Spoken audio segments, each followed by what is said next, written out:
O Espiritismo estuda as relações do mundo material, onde nós, espíritos encarnados, vivemos, com o mundo espiritual, invisível aos olhos humanos, onde habitam os espíritos desencarnados. Allan Kardec revela que os espíritos são seres reais, que mantêm a sua individualidade e a aparência do corpo físico. Como vivem os espíritos? Como se organizam no mundo espiritual? Os familiares da Terra se reúnem no mundo dos espíritos? Eles trabalham, estudam, progridem? Para conversar conosco sobre este tema, encontra-se em nossos estúdios Geraldo Guimarães, diretor do Grupo Espírita Caminho da Esperança, no Rio de Janeiro, e estudioso da doutrina espírita. Geraldo, bem-vindo ao nosso programa. Vamos à pergunta fundamental. Quem são os espíritos? Os espíritos são os seres criados por Deus, individualizados, que compõem os habitantes de todo o universo. Eles têm gradações diferentes, alguns estão encarnados, outros desencarnados, vivendo na erraticidade, como diz Allan Kardec. Esses são os espíritos, seres que foram criados um dia e que jamais deixarão de existir. Você falou erraticidade. Explica para nós. É uma expressão que significa um mundo espiritual. E qual a aparência dos espíritos? A aparência dos espíritos é idêntica à aparência dos seres humanos, dos que estão na Terra reencarnados. Eles guardam uma lembrança da última existência ou escolhem uma aparência de outras existências, de existências anteriores, às quais eles são muito gratos. Como é que os espíritos vivem no além? Os espíritos vivem de forma muito intensa, mais intensa do que vivem na Terra. Porque a Terra, segundo os benfeitores espirituais, é uma cópia do mundo espiritual. Hoje nós vivemos aqui em decorrência do que acontece lá na imortalidade. De modo que eles trabalham, eles estudam, eles vivem em sociedade. Existem cidadelas de vária natureza, criadas pelos engenheiros siderais, pelos espíritos, utilizando-se de matéria quintessenciada, trabalhada acima de tudo pela mente e por máquinas especiais. É uma sociedade igual à Terra, sendo que há uma diversificação. As sociedades mais simplórias, infelizes, são separadas das sociedades mais equilibradas que conquistaram o equilíbrio, a paz e a harmonia. Não é como aqui na Terra, onde nos confundimos. Aqueles que são atrasados, infelizes, com aqueles outros que conquistaram valores. Lá não. Cada um está no seu nível e vive separadamente, salvo aqueles que estão sob a tutela dos espíritos superiores, que são almas simples, alguns doentes, perturbados e aflitos, mas que estão em atendimento médico, estão sofrendo a intervenção do mundo espiritual no que diz respeito à reconquista do equilíbrio. Há necessidade do espírito voltar à Terra? Qual o tempo de permanência, em média, que um espírito pode passar no plano espiritual? Não existe um tempo de permanência delineado, estabelecido. Varia de espírito para espírito, de acordo com a necessidade que ele tenha. A Terra é como uma escola, onde você aprende, dentro de um padrão que não tem a lucidez do mundo espiritual, a desenvolver os seus recursos, porque a Terra também tem os seus valores éticos, a Terra tem também as suas diretrizes de progresso, de experiência de toda a natureza, que a alma deve viver. Lá no mundo espiritual, quando você desencarna, você, dependendo dos seus valores, vai especificamente viver entre os seus afins. O que não acontece aqui no orbe, onde você precisa aprender, como o menino que vai para o colégio e lá se defronta com outros colegas, muito bem educados, mal educados, grosseiros, infelizes, felizes. Há uma diversidade de caráter, onde você aprende a explorar os seus valores sob orientação de Deus, dos espíritos bons e dos dirigentes do progresso na própria Terra. Então os espíritos trabalham, eles se organizam, eles estudam, eles progridem no plano espiritual. Há necessidade deles encarnarem? Ah, sim, porque se você estuda o bem no meio dos bons, você não sabe se os seus valores são valores efetivos, porque você está no meio dos bons. Você não manifesta a sua verdadeira realidade, até porque você se exclui daquele grupamento. Quando você vem à Terra, você é você. Você tem as suas nuances negativas, os seus aspectos infelizes, e tem também os felizes e positivos. Então você trabalha numa espécie de oficina, a própria natureza. É como se fosse um laboratório, onde experiências são realizadas. Lá não. Se você vai para o bem está em torno de você, como você vai manifestar qualquer negativa? Você não tem uma experiência real da sua verdadeira natureza. O espírito, quando criado simples e ignorante, ele não tem ainda o talento do discernimento.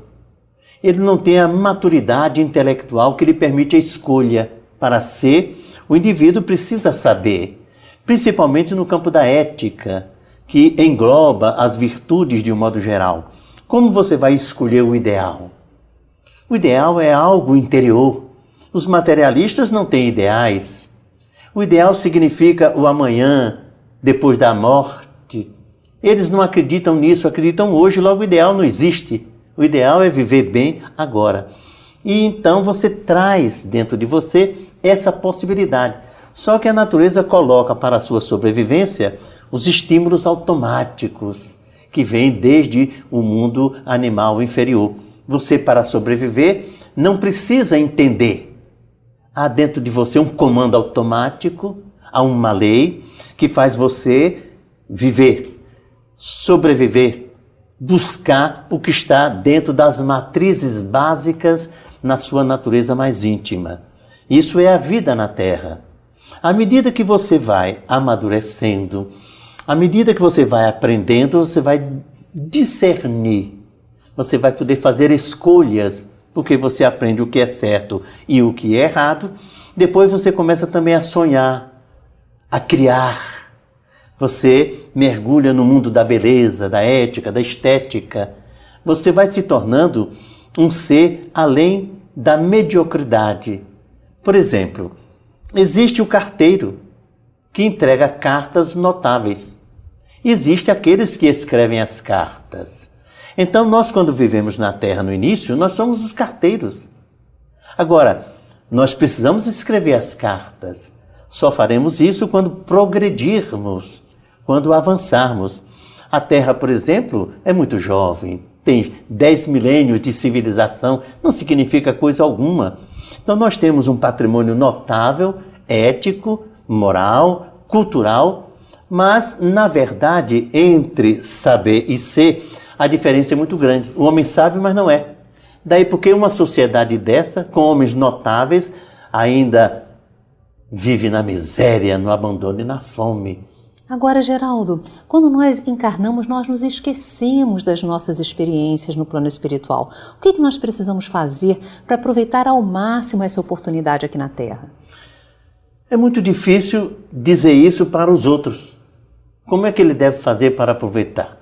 Para os espíritas é fácil dizer: ore, leia as teses espíritas, leia Allan Kardec, André Luiz, tome contato com essa mensagem que vem da imortalidade, com essa abrangência, permitindo que você entenda tudo. Agora, o homem comum, eu posso dizer, seja um idealista, seja bom, seja ético.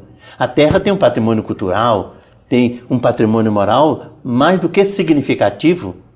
Você não encontra somente na tese espírita o bem, a verdade. Você encontra na literatura dos mais notáveis. Um poeta como Castro Alves, por exemplo, lutava contra a dominação, a escravidão, a exploração do homem pelo homem. Você encontra na sua poesia uma beleza que não é espírita, é em tese, Mas, na verdade, ele não colheu em Allan Kardec, nem nenhum livro espírita. É da sua própria alma. É a alma que já se identificou com a grandeza divina, independendo de religião ou não. De modo que, aos espíritas, dizemos, leia, medite, ore, esteja atento, faça a sua opção pelo bem. Nós temos que fazer a opção pelo bem. Não significa que nós somos bons, mas é a nossa opção. Nessa opção, eu vou tombar e me erguer de novo. Eu vou cair e novamente tentar outra vez a caminhada, porque eu fiz uma opção. Eu tenho certeza que o bem é a verdade, eu tenho certeza que o progresso é o objetivo de todas as almas, mas eu ainda não tenho forças para me manter de pé em todas as circunstâncias. Quando eu cair, em vez de ficar chorando no chão, eu vou dizer, tombei. Mas vou me erguer e vou continuar porque eu tenho uma opção pelo bem, que eu conheço graças à tese espírita, que me explicou tanto a minha natureza, a minha origem, as forças que regem a evolução e para onde eu me dirijo. Geraldo, os espíritos têm um corpo? Vamos falar um pouquinho sobre isso. Tem. O espírito precisa de um corpo para se tangibilizar, para ser visto, para ser detetado. Então dizem os espíritos que os espíritos da erraticidade do mundo espiritual retiram do fluido cósmico de cada mundo elementos materiais que estruturam a sua forma, que eles chamam de perispírito. Por exemplo, se você desencarnar, eu a verei como você é, porque você mantém com a sua mente a aparência que você tinha aglutinando recursos do planeta Terra. Se você trasladar-se para um outro universo, você continuará com um perispírito, com os recursos daquele mundo. Então, é a forma que os espíritos têm. Essa forma varia de espírito para espírito, da sua evolução, do seu adiantamento e das suas escolhas pessoais. Geraldo, eu me lembro muito bem e com bastante precisão de que quando criança e jovem também, eu via os espíritos e seus trajes, suas roupas, coloridas umas pareciam apenas tecidos envolvendo seus corpos. E só encontrei no livro dos Médiuns, de Allan Kardec, um estudo aprofundado sobre isso. Vamos falar um pouquinho sobre esses trajes do mundo espiritual. É muito fácil, porque aqui na Terra, para você usar o seu traje, você precisa das suas mãos. Ou você faz ou manda fazer. Lá no mundo espiritual, você faz com a mente. Os braços são apêndices secundários. O apêndice principal é a força mental. Então, você está diante de alguém que lhe conheceu quando você tinha 12 anos de idade. Você, então, muda a sua aparência com a sua vontade. E a pessoa diz, mas Yasmin, você toma a aparência que você deseja. Você vive sob um tipo de vestidura que é produto de limites econômicos disso e daquilo. Aí você desencarna e gostaria de usar uma roupa mais vaporosa, mais elegante. É só pensar. Agora, Geraldo, a evolução do espírito influencia nisso? Na capacidade que ele tem de plasmar essas roupas? Aqueles mais atrasados, eles conseguem fazer isso de forma automática? Como é isso? Fazem de forma automática e recebem das unidades de confecção de roupas as roupas que usam. Porque lá tem as fábricas, tem toda uma estrutura de cidade com produção para aqueles que não podem realizar o que precisam. Então, eles recebem dos encarregados as roupas necessárias. Ou, numa emergência, há um automatismo. Você está diante de alguém, você se lembra desse alguém de uma época da sua vida, automaticamente você muda. Sem se aperceber do mecanismo, você muda. O espírito atrasado para passar para o outro lado precisa abrir a porta. Mas se tiver alguém do outro lado muito vinculado a ele, ele pensa, a pessoa pensa, ele está lá do outro lado. Como ele passou, ele não sabe, mas passou. Porque o espírito pode atravessar as paredes. O espírito atrasado tem medo. O espírito perfeito não. Então, o adiantamento condiciona o espírito para realizar aquilo que ele deseja. É a liberdade que a sua consciência lhe permite. Allan Kardec, de uma maneira didática, no Livro dos Espíritos, fala sobre uma classificação dos espíritos em termos de evolução moral e também intelectual. Vamos conversar um pouquinho sobre isso? Vamos. Nós temos os espíritos inferiores. São os espíritos que às vezes têm conhecimento intelectual, mas não têm desenvolvimento moral. O passaporte da grandeza é a moral, não é a cultura. Você encontra homens de muita cultura destruindo a humanidade, né? Destruindo o patrimônio da terra e de outras pessoas. Você encontra pessoas de pouca cultura construindo um mundo melhor. Então, na verdade, o passaporte é o valor moral. O valor moral é que lhe dá a grande condição, a grande força, o grande recurso. Com o valor moral, você entra de posse até de uma cultura que você não tem. É uma tese que Pietro Baldi apresentou, chamado de noúbica, em que as pessoas de bem mergulham na faixa do conhecimento e da verdade e sabem, sem nunca ter estudado. É uma aquisição através da intuição, que é uma tese que o mundo espiritual desenvolve e que permite que nós saibamos além do conceito comum e vulgar de estudo, de fazer isso e isso para saber. Você se apercebe porque você quer, porque você deseja, porque você precisa em cima de elementos que você já tem. Há uma estrutura que, digamos assim, seria a base onde tudo se constrói. E aqueles espíritos, as pessoas que desencarnam em tenra idade, as crianças, os jovens, como eles se apresentam no mundo espiritual? Lá eles vão evoluindo? Dependendo da necessidade, alguns continuam crianças e vão crescendo. Vão amadurecendo, se tornam jovens e adultos. Outros readquirem a forma adulta, porque é o que é importante.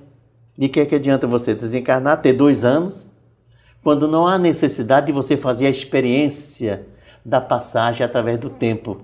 Então você readquire a condição anterior de adulto. Aquela experiência foi para complementar alguma coisa que você precisava. Em alguns casos, não. Por isso é que tem no mundo espiritual crianças e jovens num processo de crescimento. Os espíritos influenciam a nossa vida? Muito mais do que supondes, eles disseram a Allan Kardec. Essa foi a grande pergunta do codificador.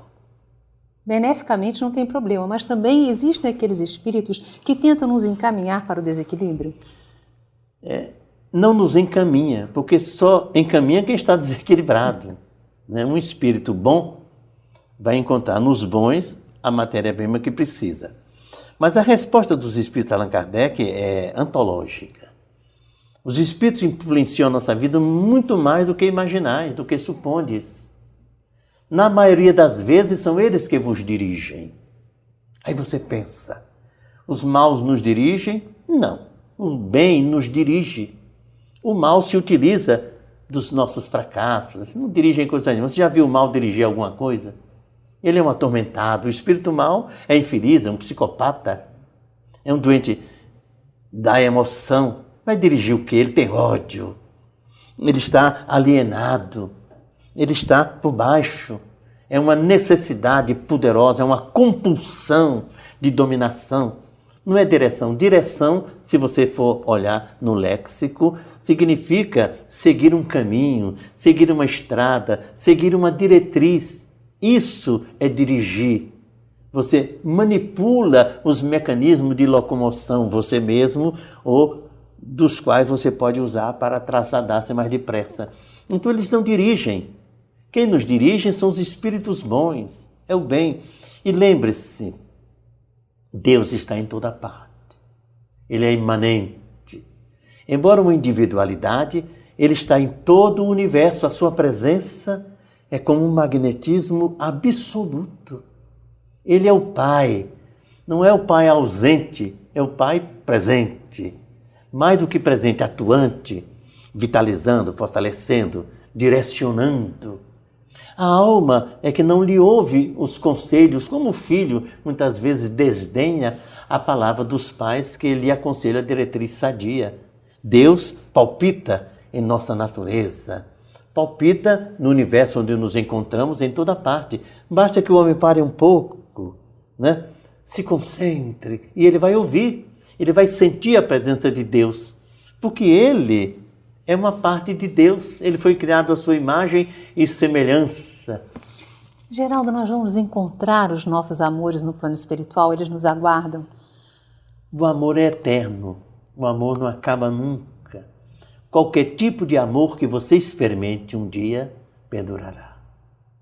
Mesmo que esse amor lhe traga dores, mesmo que esse amor lhe traga sofrimentos, mas um dia ele lhe trouxe bem-estar. Ele trouxe uma primavera na sua alma, um verão no seu espírito, um momento de festa. Esse amor não pode acabar, ele permanece. O que pode acontecer é que os que se amam e não têm maturidade se afastam. Ficam como se fossem inimigos, mas não são. Estão apenas esperando a oportunidade de se reunirem de novo. Necessariamente, o amor não precisa ser a posse de um pelo outro. O amor pode ser a alegria de ver o outro, a satisfação de saber que o outro vai. O amor transcende o conceito tradicional que o homem da terra estabeleceu. Ele é algo que tem a ver com Deus, compreensão, tolerância, bondade, ternura, alegria, satisfação, ver o outro e rejubilar-se com o outro, porque ele existe. Não precisa ter, possuir, precisa só sentir. Então o amor é um sentimento que antes de vir do outro deve sair da gente. É a alegria de amar. Amar é algo que transcende as palavras comuns, porque é alguma coisa que vem de Deus. Joana de Ângeles afirma que o amor é o hálito de Deus fecundando a vida. Olha que coisa linda.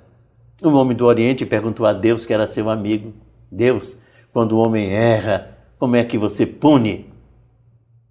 Deus deu uma gargalhada e respondeu: não puno, eu amo. Não existe punição no vocabulário divino. Não existe castigo no vocabulário divino. Existe amor. Agora, o amor tolhe muitas pessoas. O amor regula procedimentos. O amor ajusta situações. Porque o amor é a luz que ilumina as sombras que se vão. O amor é o cajado que ampara. O amor é o alimento que nutre. Então, Deus não pune. Como pode o amor absoluto punir? Seria negar sua natureza maior, que é o amor. Então, ele ama. Só que esse amor constrange. Suas palavras finais, Geraldo. As palavras finais é que nós somos espíritos. O corpo é uma veste, é um meio que o espírito utiliza para crescer, para avançar na direção de Deus. O homem não pode esquecer que é um espírito, porque ele vai tombar, ele vai falecer, ele vai desencarnar. E continua vivendo, existindo na imortalidade, no mundo espiritual.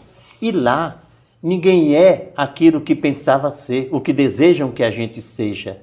Cada um é o que é por dentro, é o que fez de si no sentido moral. Você pode não ter feito nada e vai ser infeliz.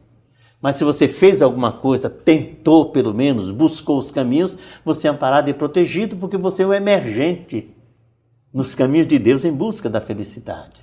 De modo que não podemos esquecer esse objetivo da vida, que é a nossa evolução, o nosso crescimento, né? A conquista que vamos realizar e que já estamos realizando, graças à misericórdia do Cristo, que veio à Terra e abençoou-a, né? Com essa clareza meridiana, que vai além das fronteiras do nosso entendimento comum e que brilha. Imagine que Emmanuel conta que ele se reúne com outros espíritos crísticos que dirigem a nossa galáxia e oram na intimidade do Sol e magnetizam o Sol para que o Sol abençoe todas as pessoas do planeta, sem nenhuma exceção. Não há ninguém que diga: eu não sou protegido, eu não sou amado, eu não sou estimulado. Diariamente, o magnetismo do Cristo e de outros espíritos crísticos envolve a criatura, magnetizando-a para que ela seja forte e seja feliz. Essa é a nossa realidade.